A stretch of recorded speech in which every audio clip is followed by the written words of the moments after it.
오신 여러분들 주님의 이름으로 환영하고 축복합니다. 기도 감사하고요. 오늘 같이 말씀 보도록 하겠습니다. 오늘 같이 생각해 보실 하나님 말씀은 고린도후서 4장 7절부터 10절인데요. 한번 같이 읽도록 하겠습니다. 고린도후서 4장 7절부터 우리 같이 읽습니다. 시작. 누가 너를 남달리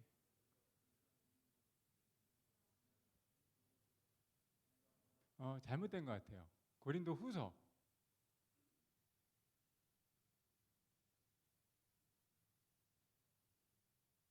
제가 읽을까요? 고린도후서 4장 7절부터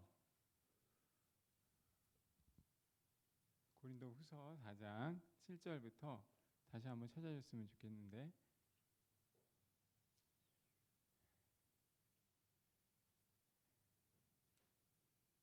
제가 읽도록 하겠습니다. 4장 7절부터 제가 읽을게요. 우리가 이 보배를 질그릇에 가졌으니 이는 심히 큰 능력은 하나님께 있고 우리에게 있지 아니함을 알게 하려 함이라. 우리가 사망으로 우겨쌈을 당하여도 쌓이지 아니하여 답답한 일을 당하여도 낙심하지 아니하며 박해를 받아도 버림받지 아니하며 거꾸러뜨림을 당하여도 망하지 아니하고 우리가 항상 예수의 죽음을 몸에 짊어짐은 예수의 생명이 또한 우리 몸에 나타나게 하려 함이니라. 아멘. 드려진 예물 위해서 제가 잠깐 기도하겠습니다. 감사합니다. 참 좋으신 하나님 감사합니다. 하나님을 예배함이 복임을 특권임을 깨달을 수 있는 우리 믿음의 형제들 또 자매들 될 수 있도록 인도해 주시기 원합니다. 하나님 우리에게 예배할 수 있게 하셨는데 우리의 마음을 다해서 하나님을 찬양하고 하나님께 영광 올려드릴 수 있도록 인도하여 주시고 또한 기도자의 간구처럼 우리의 마음에 어려움이 있다면 그 마음들 하나님께서 낱낱이 기억하셔서 하나님의 강함으로 채워주실 줄 믿습니다. 이 시간 하나님의 말씀을 받습니다. 우리의 마음밭이 옥토와 같이 되어서 이 말씀 앞에 반응하게 하시고 특별히 우리가 드려진 예물 가운데 하나님의 나라가 또 교회와 우리 삶 가운데 온전히 채워질 수 있도록 인도하여 주옵소서. 감사함을 드립니다. 예수님의 이름으로 기도드립니다. 아멘. 감사합니다. 여러분 잘 지내시죠? 유명한 철학자 중에 파스칼이 있지요. 파스칼의 대표적인 이야기는 인간은 갈대다라고 하는 거예요. 근데 거기서 파스칼이 멈추지 않습니다. 이렇게 이야기합니다. 인간은 갈대다. 한 방울의 물, 한 점의 바람에도 죽을 수 있다. 인간의 연약함을 이 파스칼은 이야기하는 것입니다. 인간이 생각하는 갈대이기도 하지만 그만큼 인간 안에 연약함들이 묻어나 있다라고 하는 것을 단적으로 보여줍니다. 여러분, 저와 여러분이 강한 것 같고 저와 여러분이 때때로 이렇게 겉모습은 이렇게 여러분들 뭐 청년 시기니까 얼마나 건장하겠어요. 그런데 여러분의 육신뿐만 아니라 여러분의 영혼도 날마다 건강하게 다듬고 조화시키는 그런 연습들, 훈련들이 계속해서 필요하다는 사실을 반드시 기억하셨으면 좋겠습니다. 담대함 플러스 내가 영적으로나 육적으로나 강인해져야 되고 또한 이 건강한 신체뿐만 아니라 영적인 그런 은혜들도 날마다 공급받아서 좌절하고 또 낙심할 일 많은 이 세상에서 흔들리지 않는 그런 강인함들이 있으면 좋겠다라는 말씀을 드리고 싶습니다. 여러분, 파스칼이 한 방울의 물 그리고 한 점의 바람에도 죽을 수 있다라고 묘사한 것처럼 인간 안에는 분명히 연약함을 가지고 살아갑니다. 그래서 성경 역시 성경도 무엇이라고 이야기하냐면 하루살이에도 눌려 죽을 것이 인생이다라고 하는 표현을 사용합니다. 그리고 사도 바울은 이제 그 인생, 그 연약한 인생을 우리가 날마다 기억하며 살아갈 때 하나님께서 우리에게 우리의 삶을 강인하게 채울 수 있도록 은혜를 주셨다라고 말씀을 하세요. 그러면서 그 은혜를 무엇이라고 이야기하냐면 이 보배를 질그릇에, 오늘 말씀의 제목처럼 우리가 나 혼자는 연약해져서 갈대처럼 그냥 뭐 이렇게 흐트러져 가는 풀처럼 연약해져 있을 수밖에 없지만, 우리가 하늘로부터 주어지는 그 강인함으로 주님께서 예수의 생명을 우리 안에 소유하게 하셨고, 그 우리의 예수의 생명이 우리 안에 있을 뿐만 아니라 그것을 아름답게 무엇이라 얘기하냐면 보배를 질그릇에 가졌다라고 표현을 합니다. 사랑하는 여러분, 저와 여러분은 이 보배로운 질그릇 예수 그리스도의 생명을 소유하면서 살아가고 있습니까? 진지하게 오늘 살아가면서, 그리고 우리가 이 땅을 살아가면서 날마다 드려야 할 질문입니다. 여러분, 여러분에게 하나님께서 또 이 청년회 때 주신 은사가 있습니까? 그리고 여러분에게 하나님께서 주신 청년부 안에서 여러 가지 지원의 회장일 수도 있고 셀장일 수도 있고 찬양팀 리더일 수도 있고 또 찬양팀 악기 또 여러 가지 이 봉사의 사명들이 있을 것인데 기억하셔야 한다는 거예요. 이걸 뭐라고 성경은 이야기하냐면 이 보배를 질그릇에 가졌다라고 성경은 말씀하고 있습니다. 우리 안에 있는 예수 그리스도의 생명을 주님이 어떻게 하신다고요? 질그릇 안에다. 질그릇 안에 깨지기 쉬운 것처럼 보이고 연약해져 있기 쉽지만 그것을 우리 안에 보배로운 질그릇으로 주님께서 우리를 능력을 부어주셨다라고 하는 사실을 반드시 기억하셔야 합니다. 주님께서 왜 우리를 질그릇에 아름다운 보배를 담게 해주셨을까요? 그것은 질그릇이 갖는 연약성뿐만 아니라 아무리 연약해도 깨지지 않도록 지켜주시는 하나님의 능력을 돋보이게 하려 함이라는 거예요. 그러니까 우리를 담은 그릇이 쓰러지고 연약해져 있을지라도 하나님의 생명은 절대 쓰러지지 않는다. 그래서 그 주님의 은혜가 보배로운 질그릇 안에 가져졌다라고 성경은 말씀하고 있습니다. 사랑하는 여러분, 저는 오늘 저와 여러분이 이 말씀을 통해서 하나님께서 우리에게 날마다 해 주시길 원하시는 그 하나님의 음성에 익숙해지기를 바랍니다. 하나님께서 저와 여러분에게 찬양의 제사를 받길 원하시고 우리의 삶 가운데 날마다 은혜 주시기를 원하시는 것이 하나님의 마음일진데, 때때로 우리가 침묵으로 주님께 나아가던가 또한 여러 가지 예배의 형태로, 기도의 형태로 하나님께 우리의 삶들을 드릴 때 부르짖음의 기도도 필요하고 침묵의 기도도 필요하고 하나님과 독대함의 시간을 갖는 것도 분명히 필요합니다. 그 시간 속에서 하나님께서 주신 은혜들을 마땅히 누릴 수 있어야 한다는 거예요. 오늘 다시 한번 성경 말씀 고린도후서 4장 7절부터 10절까지의 말씀을 한번 다시 한번 읽어보도록 하겠습니다. 같이 읽습니다. 시작. 우리가 이 보배를 질그릇에 가졌으니 이는 심히 큰 능력은 하나님께 있고 우리에게 있지 아니함을 알게 하려 함이라. 우리가 사방으로 우겨쌈을 당하여도 쌓이지 아니하며 답답한 일을 당하여도 낙심하지 아니하며 박해를 받아도 버림받지 아니하며 거꾸로 뜨림을 당하여도 망하지 아니하고 우리가 항상 예수의 죽음을 몸에 짊어짐은 예수의 생명이 또한 우리 몸에 나타나게 하려 함이라.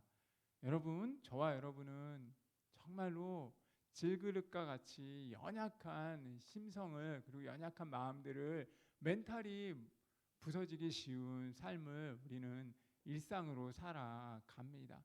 제가 지난 시간에도 우리에게 이런 어떤 상한 마음들 주님께서 시편 147편의 말씀을 통해서 우리가 조각난 마음들을 하나님이 상처를 싸매주시고 회복을 주시고 땅을 위하여 비를 준비하신다라고 말씀드렸던 것처럼 오늘 성경 기자 사도 바울은 자신의 삶을 동일하게 이야기합니다. 난 연약해질 수밖에 없고 나는 약할 수밖에 없고 그리고 사방으로 인해서 우겨쌈을 당할 때가 한두 번이 아니라는 거예요. 그리고 또 뭐라고 얘기합니까? 답답한 마음이. 그 마음에 답답한 일을 당할 때가 한두 번이 아니라는 겁니다. 여러분, 사도 바울은 어떤 사람이에요? 하나님 나라의 복음을 증거하는 사람이었습니다. 하나님께서 그에게 이방인의 그릇으로 택하셔서 하나님께서 부르신 그 다음 순간부터 그는 땅끝을 돌면서 많은 사람들에게 복음을 전하는 임무를 부여받은 사람이었습니다. 그래서 그는 가는 곳곳마다 예수 그리스도의 복음을 전했습니다. 그런데 예수 그리스도의 복음을 증거할 때마다 그에게 기쁨만 있었을까요? 절대 그렇지 않았다는 거예요. 예수님을 증거하면 증거할수록 그에게 박해가 더 많이 오고 핍박이 더 많이 오고 유혹이 더 많이 오고 어려움이 더 많이 왔다는 거죠. 그리고 사도 바울은 무엇이라고 이야기합니까? 예수를 전하면서 숱한 오해를 받았다고 얘기합니다. 그리고 그 숱한 오해는 내 안에 어떻다라고 얘기를 하냐면 내 안에 답답함으로 남겨졌다라고 말하는 거예요. 여러분, 우리 그런 때가 한두 번이 아니잖아요. 내 본인은 내가 어떤 친구와 대화를 나누고 어떤 친구에 관련된 이야기를 만약에 나눴다고 쳤을 때 본의가 그런 것들이 아닐지라도 와전될 때가 분명히 있습니다.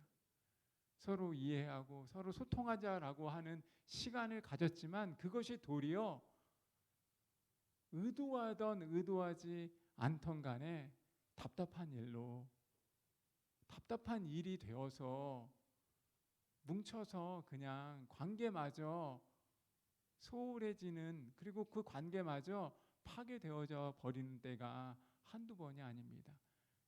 사도 바울도 그랬다는 거예요. 사도 바울도 복음을 증거할 때마다 가는 곳곳마다 예수 그리스도의 복음을 증거했고 예수 그리스도의 사람으로 살았는데 자기에게 돌아오는 것은 핍박이었고 박해였고 어려움이었고 그리고 무엇이었냐라고 이야기하냐면 답답함이었다라고 말합니다.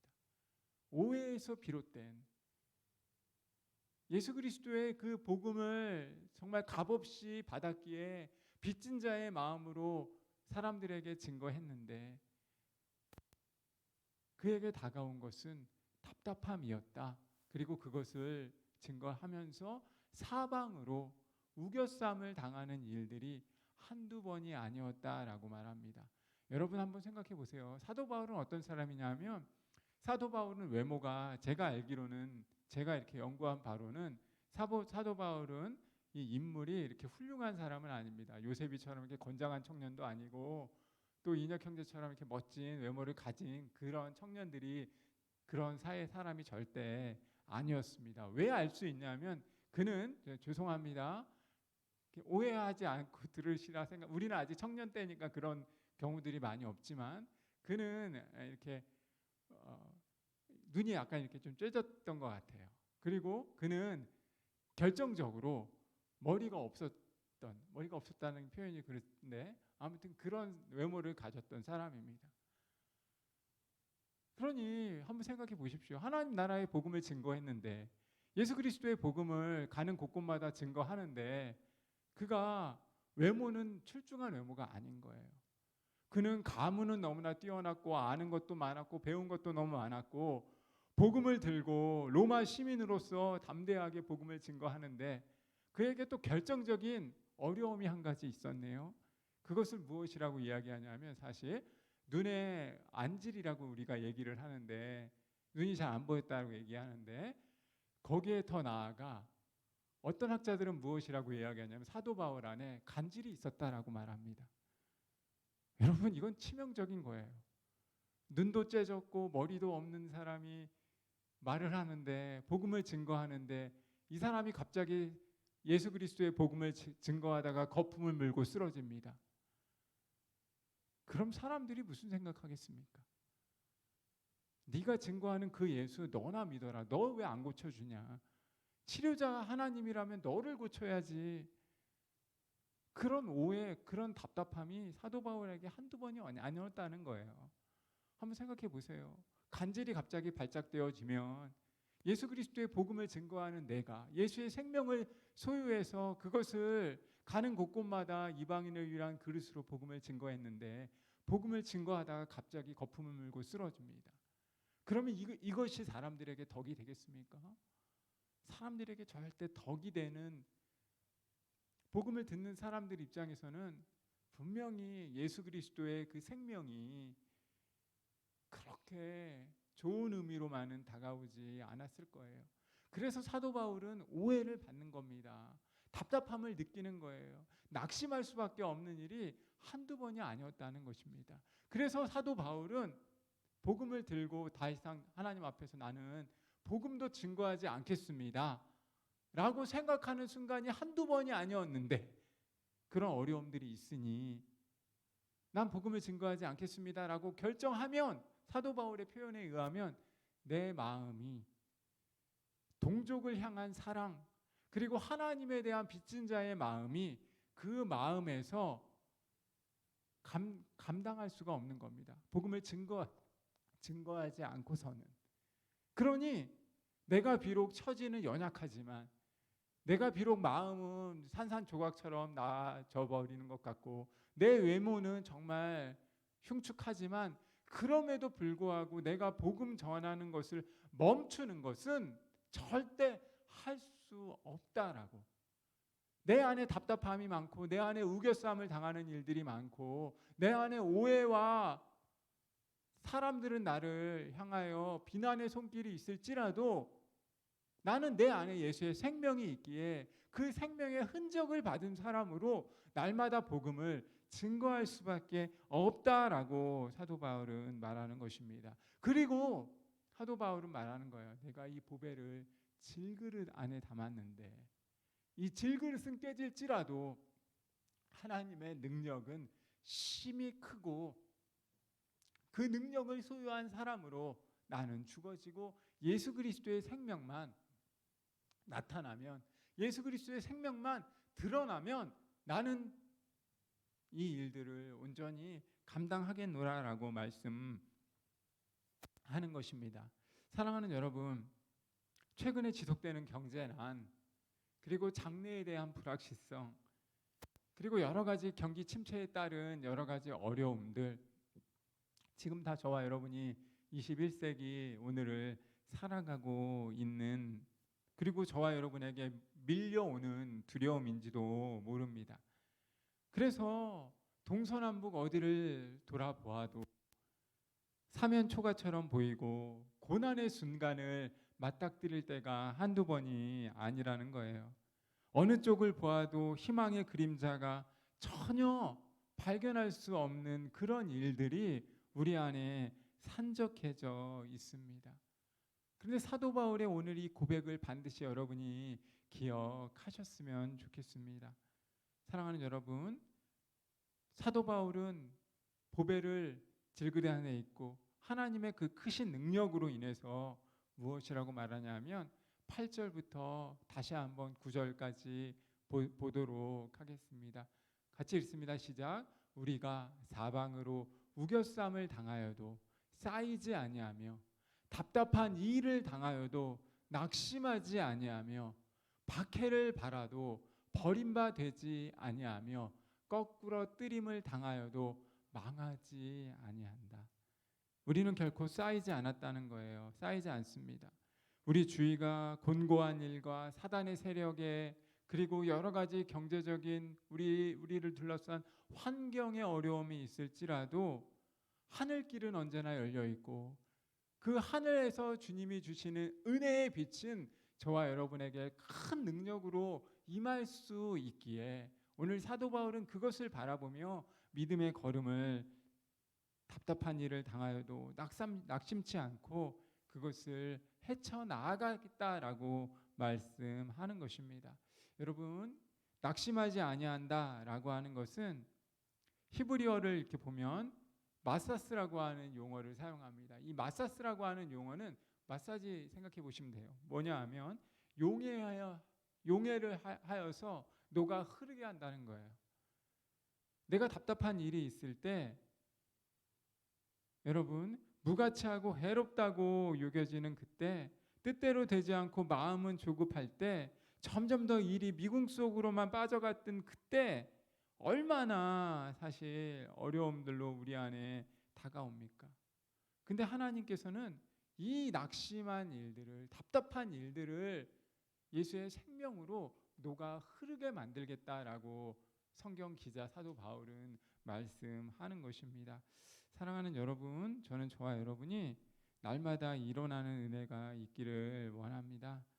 대저 의인은 7번 넘어질지라도 8번 일어난다라고, 다시 일어난다라고 말씀하신 그 예수 그리스도의 생명을 우리가 소유하였기에 지금 어렵잖아요. 지금 현실이 어렵고 지금 우리의 삶이 비록 아픔 가운데 있을지라도 이 아픔을 담대하게 일어날 수 있는 힘을 가지고 다시 한번 일어날 수 있는 은혜를 우리가 소유하기를 원합니다. 여러분, 십자가를 믿는다는 것, 그리고 부활의 소망을 갖는다는 건 무엇이냐면 하나님이 거기 그렇게 계시기에 그가 자기를 찾는 사람, 그리고 그 앞에 나오는 사람을 상 주신다라고 하는 것을 믿음의 눈으로 바라보는 것을 말합니다.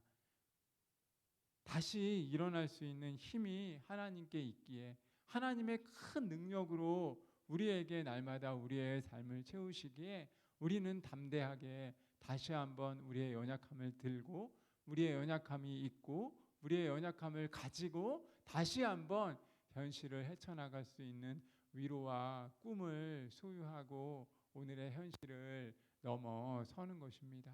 사랑하는 여러분, 우리는 그렇습니다. 시간을 내는 것도 어렵고 우리의 삶의 어떤 부분들을 드리는 것도 어렵고 우리의 삶을 통해서 참 내가 가지고 있는 것들, 내가 가지고 있는 어떤 파이 한 조각을 공동체와 또 다른 사람을 위해서 내어놓는 것이 참 어려운 시대를 우리는 분명히 살아갑니다. 왜냐하면 자본주의에 의하면 내가 더 많이 가져야 내 삶이 더욱더 부유해진다라고 우리는 익히 생각하기 때문입니다. 근데 언제나 성경은 우리에게 무엇을 이야기하냐면 예수의 생명을 소유한 사람, 예수의 흔적을 소유한 사람은 심히 큰 능력이 하나님께 있음을 날마다 인정하며 살아가는 사람이다라고 말합니다. 하나님의 큰 능력을 의지하고 하나님을 소유한 사람은 세상을 당당하게 살아나갈 수 있습니다. 육신의 어려움이 있을지라도 영적인 어려움이 있을지라도 예수 그리스도의 그 끊어지지 않는 생명을 소유했기에 오늘의 현실을 통해서 찬란한 내일을 바라보며 나아가는 것입니다. 저와 여러분이 오늘 이 어려움들을 오늘 사도 바울처럼 심히 큰 능력이 하나님의 있음을 기억하고 그리고 하나님을 소유한 사람으로서 당당하게 믿음의 걸음을 걸어가는 은혜를 얻기를 소망합니다. 우리가 오늘 같이 좀 저격성으로 찬양하기 원하는 것은 우리 주 사랑이 나를 숨쉬게 해라고 하는 찬양입니다.